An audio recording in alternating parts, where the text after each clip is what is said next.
সনাতন পদ্ধতিতে টক দই বানানো, চলুন দেখে নিই কীভাবে বানাতে হয়। আসসালামু আলাইকুম রিহান, কেমন আছেন সবাই? আশা করি আল্লাহর রহমতে ভালো আছেন। এখানে আমি টক দই পানি ঝরিয়ে নিয়েছি। পানি ঝরিয়ে নিয়ে একটা বাটির মধ্যে নিয়ে এই তো একটা হ্যান্ড হুইসের সাহায্যে একবারে স্মুথলিভাবে তো ঘুটে ঘুটে নিতে হবে, যাতে একদম স্মুথ হয়ে যায়। ঠিক যেভাবে আমি স্কিনে করতেছি এইভাবে করতে হবে। করে আগের থেকে দুধ জাল করে রাখা দুধগুলো ঢেলে দিলাম। দুধটা ভালো করে আমি যে জাল করে নিয়েছি, এই দুধটা জাল করে নেওয়ার পরে এর ভিতরে ঢেলে দিতে হবে। আস্তে আস্তে ঢেলে দিয়ে উপরে ফেনা উঠতে হবে। যতক্ষণ ফেনা না ওঠে ততক্ষণ হ্যান্ডউইচ দিয়ে আমি যেভাবে ঘুরতেছি এভাবে ঘুরতে হবে। ফেনা উঠা যখন ফেনা ফেনা হয়ে যাবে তখন আমি ঢাকনার সাথে ঢেকে এখন কম্বলের নিচে সারা রাত্রির জন্য রেখে দেব।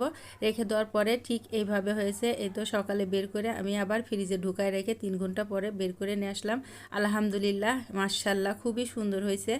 টক দইটা আমি এখন চামচের সাহায্যে কেটেও দেখালাম। এই তো খুবই সুন্দর হয়েছে। যাদের ডায়েট কন্ট্রোল করে তাদের জন্য তো খুবই উপকার। কেমন হয়েছে ভিডিও